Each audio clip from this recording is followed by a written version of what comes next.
Hi, everyone. Welcome to the Research Forum for the Department of Surgery. We have a good lineup of speakers today from the Proposal Development Office, as well as SRAS, the Sponsored Research Administrative Services. Barbara Duncan is going to start us off talking about the Proposal Development Office and giving you some proposal writing strategies and talking about some of the resources that are available to faculty here at UK. And then she'll hand it over to SRAS.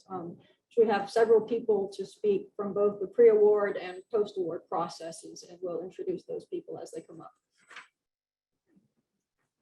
Hi, thanks everybody. I'm Barb Duncan from the Proposal Development Office. I've been there about 17 years, so I've seen a wide number of proposals. And I'm here to just talk to you about some of the habits, sort of an overview of what some of the good habits that we've seen a lot of successful investigators display. So also, I think worth mentioning is that UK is on a growth trajectory in terms of research. Our office has seen a phenomenal amount of increased proposal work, and it's really exciting to be a part of this. And a lot of it's developing towards complex grants and so forth.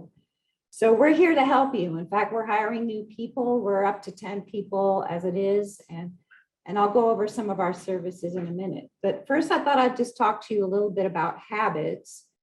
And that's a concept I chose just because I feel like I wanted to get across the idea that this is, seeking grants isn't just a short-term thing, like you try it maybe once and then you go away, but it's really rather a long-term investment. And it's something that you have to spend quite a bit of time sort of over the years honing your skills and becoming familiar with agency language. So this is kind of what I've sort of boiled it down to 6 habits that you can think about. So one thing, of course, is monitor. That's the very first thing, is just to see what's out there, monitoring the funding opportunities.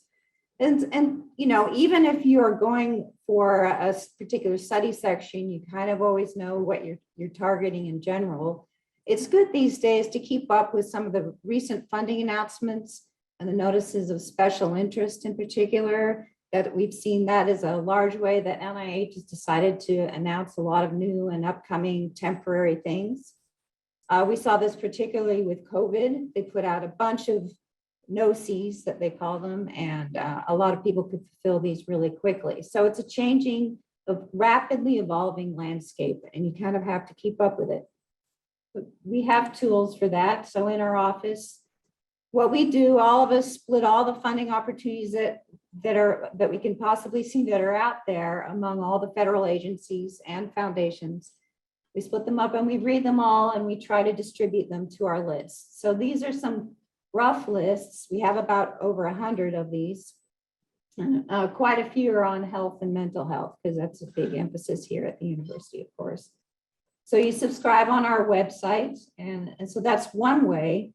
We send them out as soon as they come in as possible. And if they're limited, we're also the office that handles the coordination of that process. So if only one application can go out, then we have to put out a special internal competition. This is another big database that a lot of major universities have. It's pretty much the premier subscription database for all federal agencies and foundations. So it's really the one to subscribe to. You can drill down to incredible detail. It also handles international opportunities as well. The best thing I think about it is if our lists seem too rough, maybe breast cancer is just too general category, you need to get something a little more specific. The way to do it is to use this pivot funding database, where you can set up your own saved search, or 2 or 5 or 10 of them actually, and get a weekly email pushed out to you on a very specific keyword that you've set in there. And we can help, of course, set those up. And many other, I know a lot of you know this already, but of course there's other ways of finding funding opportunities. And a lot of people just sign up for, if you're particularly interested in NIH, there's GrantsDoc, there's the NIH guide, of course. And grants.gov has a pretty good search engine too. And I often find a lot of stuff related to a specific discipline area by going to other universities who have put together a list, or even professional associations will say funding opportunities on, biological mechanisms of XYZ. And you can find a lot of stuff that way. But I wanted to also highlight that we do individualized funding searches.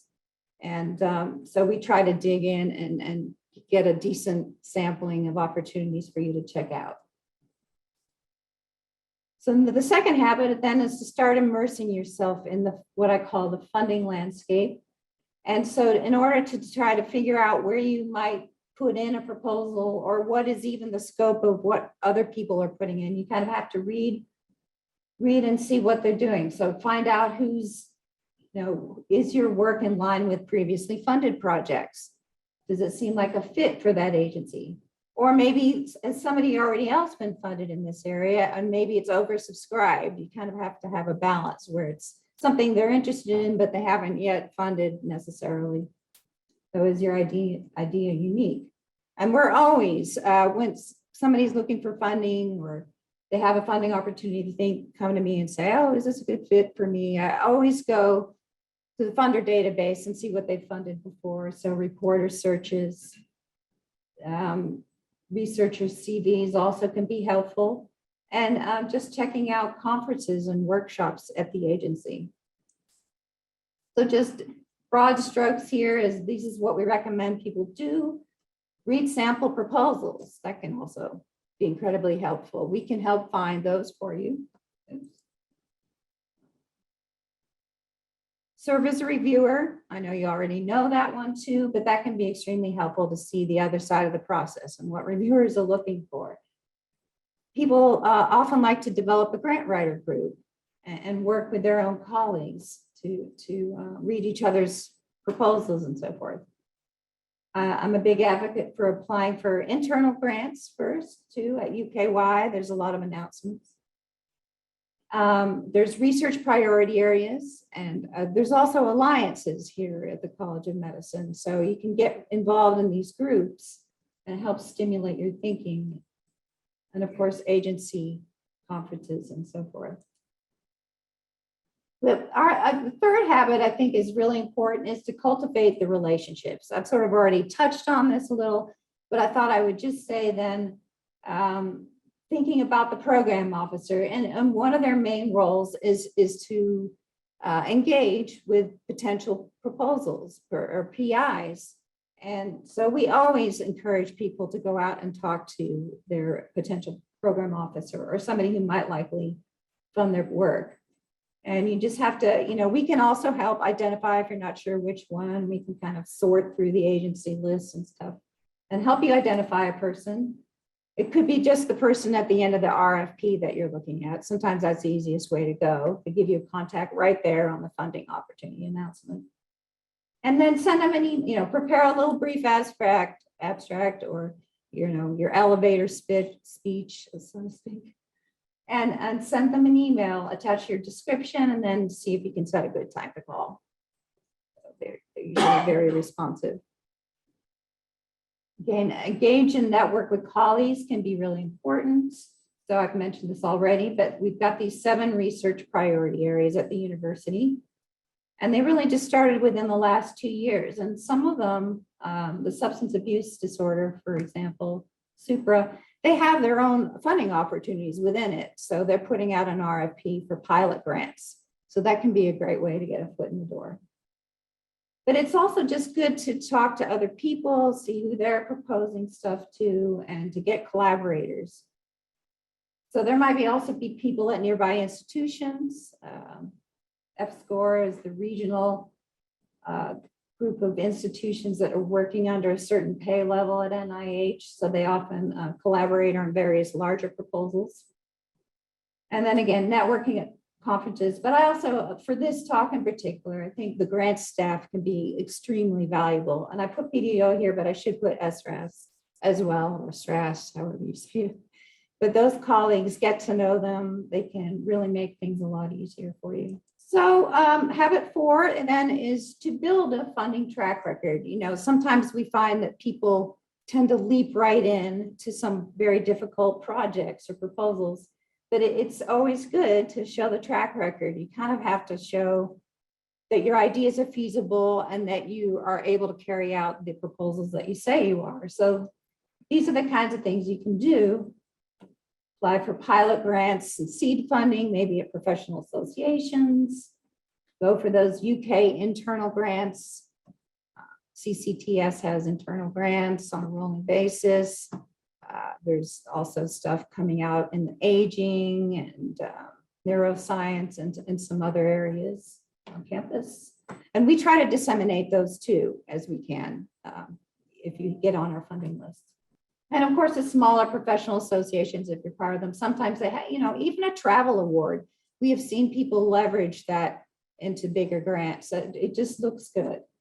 And of course, as you know, always, you got to be working on the publications, building up your preliminary data as you can. But here's one that sometimes people don't think of, but you can also build a track record just by being a co-I on somebody else's grant. That shows you sort of know proposal language and you're part of the whole agency. And then you have a pretty good role on that. So I thought I'd just quickly then, since our office does specialize in proposal review, I thought I'd just throw out some grantsmanship checks, if you will. This is not a complete list or anything. It's sort of some basic things that I was thinking that we often stumble across. So one of the very first things I think to do is the best thing to do is incorporate language from the funding opportunity into your proposal. And so we always, when we read proposals for people, that's the very first thing we do. We immerse ourselves in the funding opportunity and the fact, watch the webinars if we can, and start circling and getting that key language immersed in our brain.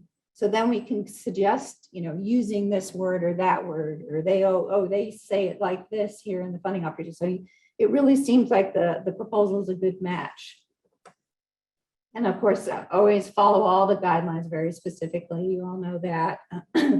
But fit can be a key issue. So that's when you sort of really have to, match the language, talk to the program officer first, and make sure that you're not submitting something that doesn't even have a chance. Then one of the things, it's sort of an intangible thing. A lot of people get dinged for approach things, methods that you should have improved on, or they want you to do this, that, or the other thing in terms of preliminary data. But then there's this intangible thing called significance, that they want your proposal to speak to significance and impact and these sort of broader purpose things. And sometimes that's really hard, we find, oftentimes trying to help coach people to get at that somehow. But it's what you think, it's what is the big problem? Where is the gap in knowledge? And why is it significant? It's not just that, say, breast cancer is a huge, large problem, but why is what your specific proposal is doing going to help in one small step of the process toward improving things? So you have to make the case, I think, for your specific methods. You kind of have to drill down pretty quickly. And so one of the ways you can do that is to show what others have done in the field, show what your preliminary data is, and then you sort of lead up to your hypothesis. So that getting at the very specific context, I think, is important. Then this is just sort of a grantsmanship thing that we see all the time, and we help people, especially with, I think, is to make sure that it's consistent throughout. Application consists of so many documents, and you start your bio sketch, months earlier, and then later on you're finishing up an abstract, and sometimes the things don't always match. So I feel like that's one of the details that reviewers really tend to pick up on a little bit.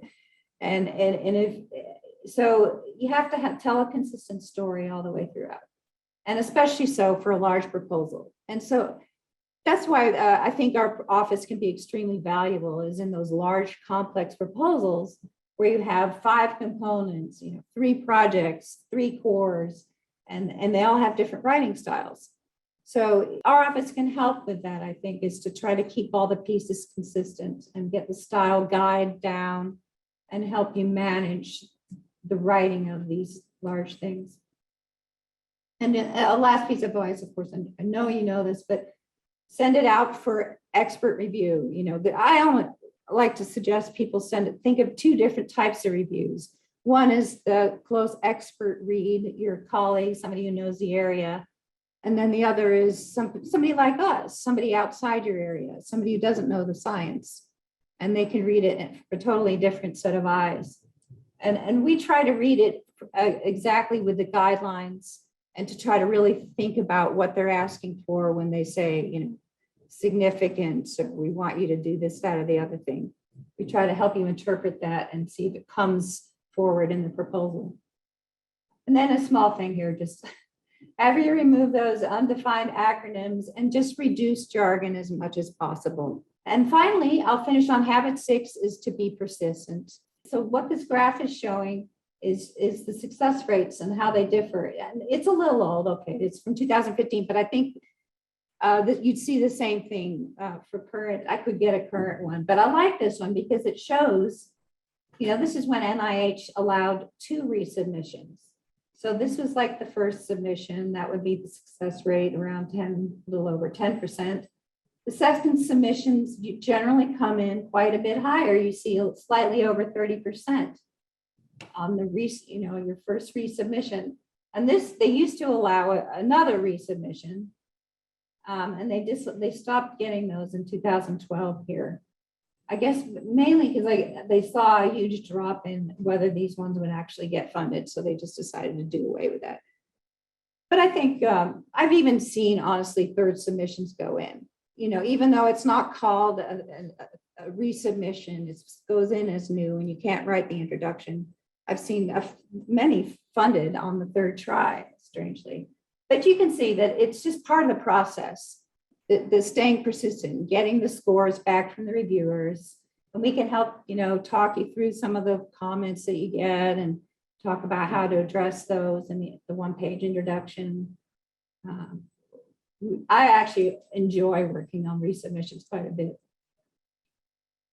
And so this is a suggested, I came up with this actually for a complex grant timeline, but I thought, well, you know, actually a 2-year timeline is really not a bad way to think about it in general, even for, say, an R01. First early part of it is sort of finding a funding opportunity, making sure you got the right study section, lining up all the, you know, do you have a clear vision for the proposal? Not like the past awards, see what they funded, and try to really do your need and gap analysis, making sure you're doing something that would really pan out in the long term. And then the second, you know, maybe you have a team. That's something to think about, because sometimes it's really hard to get people together on the same page who can collaborate with you and give you the kind of time you need on the proposal. So team building, I think, is an important part to build in here, but especially so for complex grants.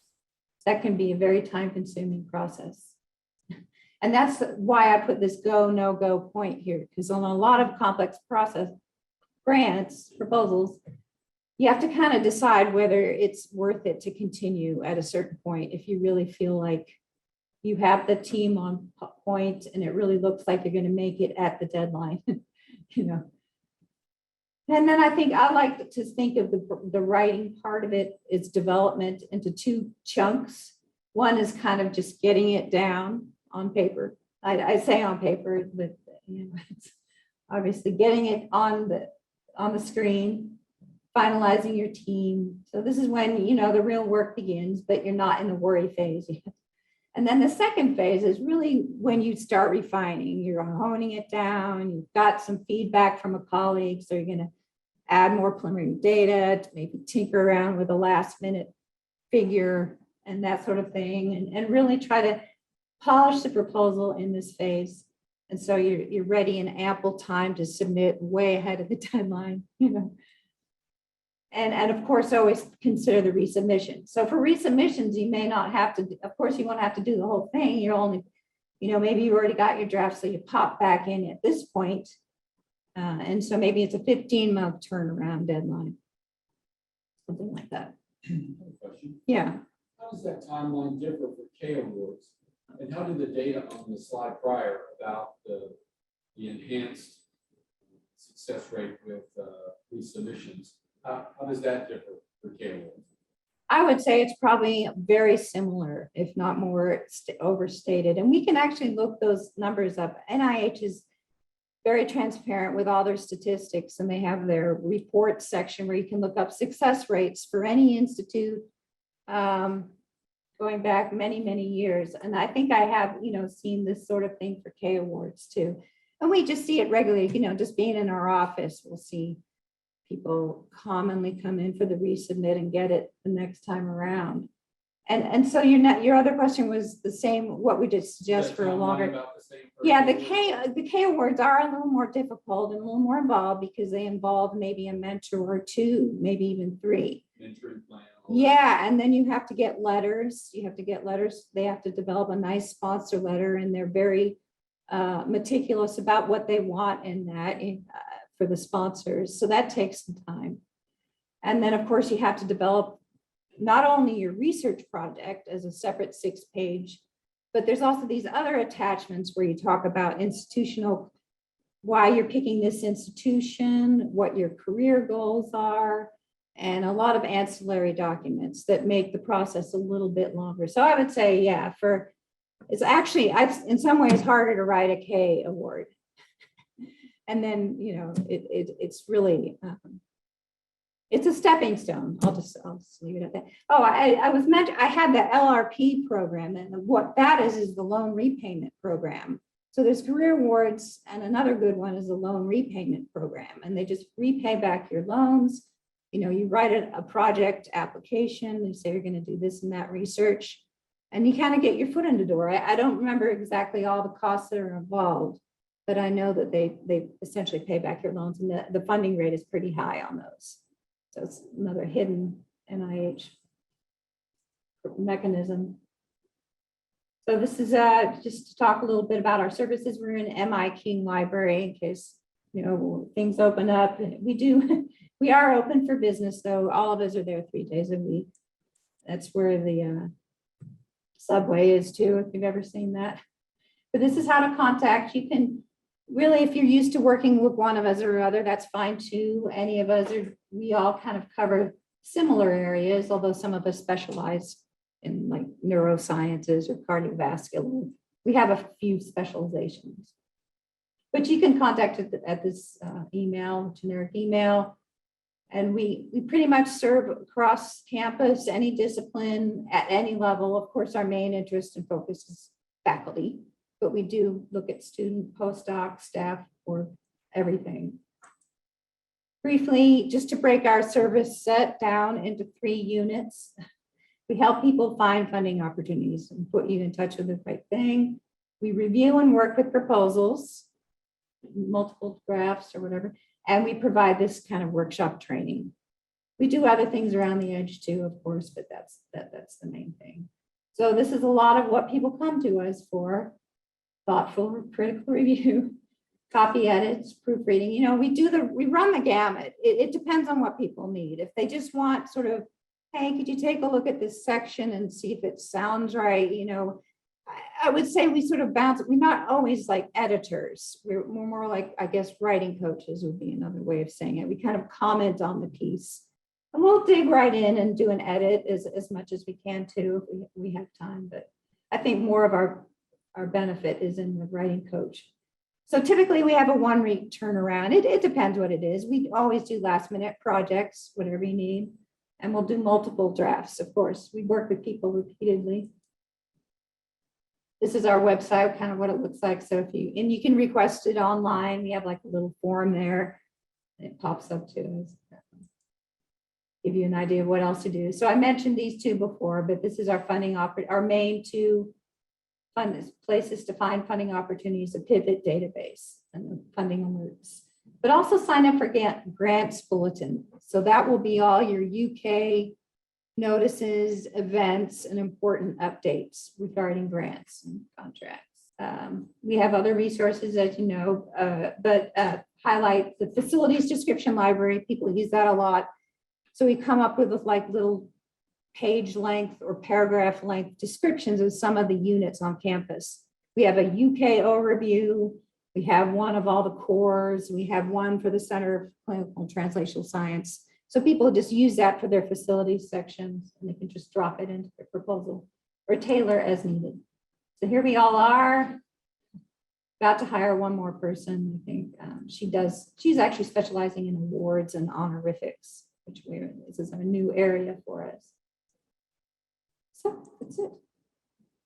Thanks, Barb. Are there any questions for Barb before we move forward? Yeah. The people on Zoom can't hear the questions, so if they can be repeated. If there's any questions, you can type them in the chat. So Mary Gay Whitmer is going to start us off with the pre-award process. And I'll let her introduce the speakers. Thank you all so much. I'm going to do some quick introductions and we'll get started. I am Mary Gay Whitmer. I'm the pre-award manager for the Sponsored Research Administrative Services Office. You can call us SRAS, you can call us SRAS. The one thing that I hope all of you take away from this session is that we are your college level point of contact for anything external funding that you are applying for. If you can contact us, we'll get you to the right place if we are not the office that you need for your question. So we're going to talk about the pre-award. And one of my colleagues is Rutika Patel, and she is going to follow me. She's going to talk a little bit about some important information you're going to need to know. That is the 6-day college deadline.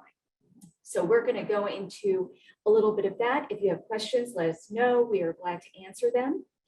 And then what we're going to do is we are actually going to tell you a little bit about SRAS post-award. And I'd like to introduce Julie Combs, who is the post-award manager. She's my counterpart. And Stephen Reed is a senior grant management specialist, and he's going to talk a little bit about their processes. And one thing I did want to note before I get started on a few details, Ritika, actually this is her second day as a senior grant proposal specialist with our office. So congratulations to Ritika. Great, thank you. Okay, so what we're going to do is go ahead and we are going to get started. So as I said, we handle your external funding needs. And so we basically help with the proposals. And in terms of Barb's wonderful timeline that she had, when you really want to let us know that you're working on a proposal is really once you make that go decision, that you've got your team together and you're going to submit and you know what the funding opportunity is and you think you know what that deadline is, then certainly contact us. We have pending lists for all of our units. We'll keep that on the list and we'll keep following up with you as it gets closer and work with you on some time frames. So we also provide post-award support as well. Julie will talk about that. And we have a website. There's the web address for you. And you can find all of our staff listed. If you don't know who your proposal specialist is or your grant management specialist, they're actually on our website. Also, you can just call if you know one of us, you can call us, we'll get you to the right person. Okay, so I'm going to cover quickly what you need to get started because that tends to be one of the questions. So the way that you kick this off for us, so you've made your go decision and you're going to submit a proposal, go to our website and we have a proposal initiation form.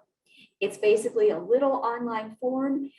We hope it's one of the friendlier forms that you can fill out, we hope. And maybe not, but what we hope is with this form is that if you just know what your funding opportunity is, you have a rough title in mind, doesn't have to be final, perfectly fine.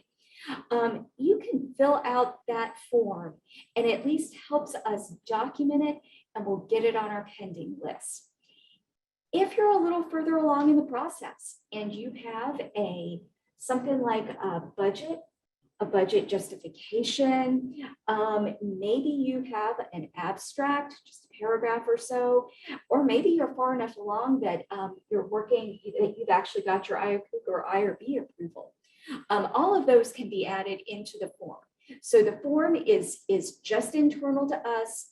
It doesn't have anything to do with the EIF in terms of the information on it.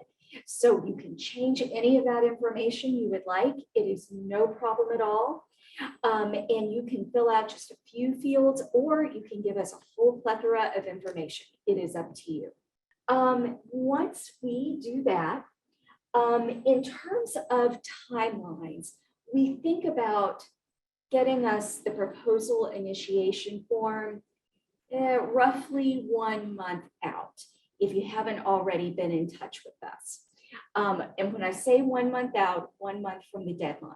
Now, if you're working on a P20, a P30, something that's really huge, you're probably going to want to contact us well ahead of time. So that needs multiple months lead time. But we usually say a month, roughly rule of thumb, for the proposal initiation form. Now, one thing we want to talk about is, I'm sure all of you know, the next step is the EIF, electronic internal approval form. And so that's the internal form we use to make sure everybody knows what your grant proposal is about. They know the budget, and they know any sort of different kinds of things that your chair or vice dean may need to approve. The way that we look at the EIF is we want to get started on the EIF well ahead of time. If you fill out the proposal initiation form for most grants a month in advance, then your proposal specialist, like Rutika, will be in touch with you within 24 hours. And she's going to say, okay, I've looked at your information, and here's the next step that we need to get started on the EIF. The EIF is the way we read the guidelines, and we identify any potential administrative, budgetary, or other potentially problematic issues. And we can get those out of the way kind of as you're working on your proposal, but it makes it so we're not down to the deadline. So the EIF is something we want to work on ahead of time, get all those issues resolved for you, and get that routing. So then you can focus. Maybe you can spend the next 2 weeks before the deadline working on your proposal, and we've got the EIF sorted out. Now, there may be a few other last minute issues. It's quite okay.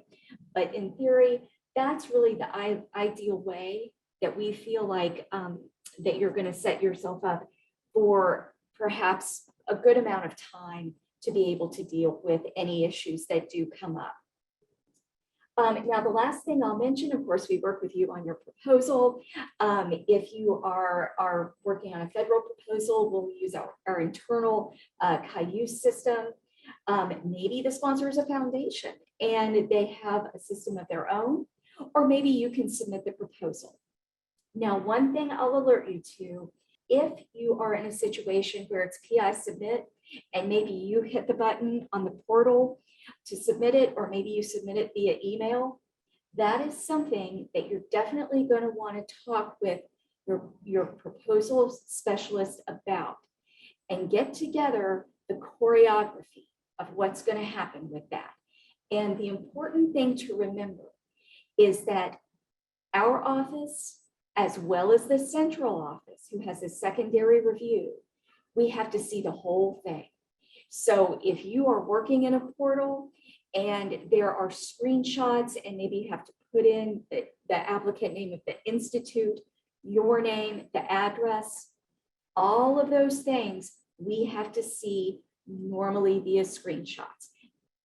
The sponsor portal is going to dictate how we do that, but that's one of those things that we're going to have a certain plan in mind. Rutika or one of our other proposal specialists can help you through that, but sometimes that can come as a little bit of a surprise. So we did want to mention that to you.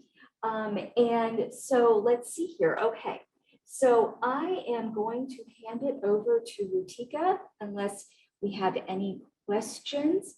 And she's going to tell you about the important college 6-day deadline. Thank you, ma'am. Good afternoon, everyone. So I'm going to talk about the COM 6-day deadline, that's College of Medicine 6-day deadline. What do we do in those? Oh, yeah. So what do we do in those 6 days? So first of all, if, as Mary mentioned, if we are done with the budget preparation, if we are done with the EIF we can get started with your proposal documents review in the first 3 days that we get for our office.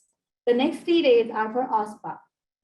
So in those 3 days, what OSPA will check is they'll see that the EIF is completely reviewed and approved by all the members that are required to approve it. They will review all the proposal documents, and then in the end, they will submit the proposal. Now, why do we ask you to submit all the documents in like before 6 days? Because we need to review your documents to make sure that it's meeting all the guidelines that are required by the sponsor. And then if we have any comments, we can send those documents back to you. Then you can work on those and you can send those back to us. Then we review again, and then we upload those to Proposal Central or CAIUS, that's a submission platform. So that is why we need you to submit all the documents before the 6-day deadline. Now here I have given an example. Let's suppose your proposal is due on October 5th, that's Wednesday. The 6-day deadline would be 6 business days before, that's September 28th at 9 a.m. in the morning. So we expect you to submit all the documents before 9 a.m. And the 3-day deadline, OSPA 3-day deadline is the day when we submit all your documents. Like we have uploaded all the documents to CAIUS and we submit that to OSPA. We let them know that, okay, now this proposal is ready for your review, and then you can go ahead and submit it once it is, looks good to you. Now, what happens if you miss the COM 6-day deadline? First of all, you do have to provide with a justification of delay to Vice Dean of Research, that's Dr. Rebecca Dutch. If she agrees with the justification that you're providing and she approves your submission, we will help you submit your proposal. But remember, we do get a lot of proposals before the deadline. So we are going to prioritize those over the ones that were late to us. So what are the important takeaways? Proposal initiation form, that's like in time, that's 1 month before the sponsor deadline. EIF documentation, we expect that it should be 3 to 4 weeks before the deadline. Final proposal documents before the COM 6-day deadline that ensures successful proposal submission. Now, what if the grant gets awarded? Then our post-award team is going to help you explain about that. Thank you.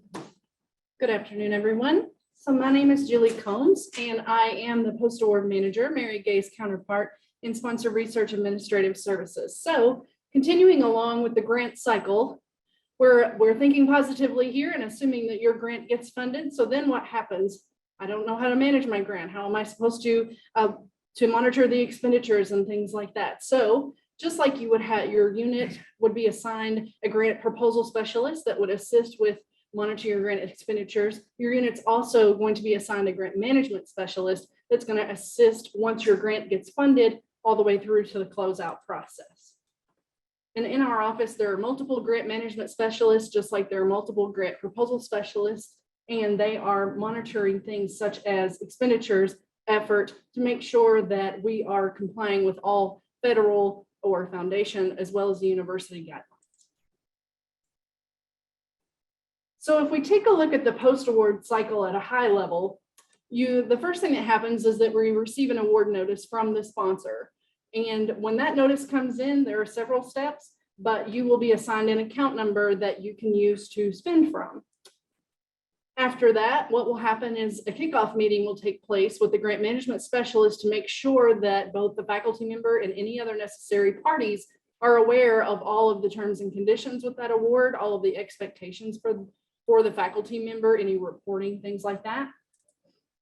And then the monitoring continues after that to make sure that we are communicating, the faculty member and the grant management specialist are communicating about the balance of their award, whether their spending is on track, whether or not they're going to have money left over, potentially overspending the grant, as well as any necessary reports that are due, all the way up until the closeout process. So when it's time to close out the grant, there is a process for that, just like there is with anything. The grant management specialist will assist with walking through that process.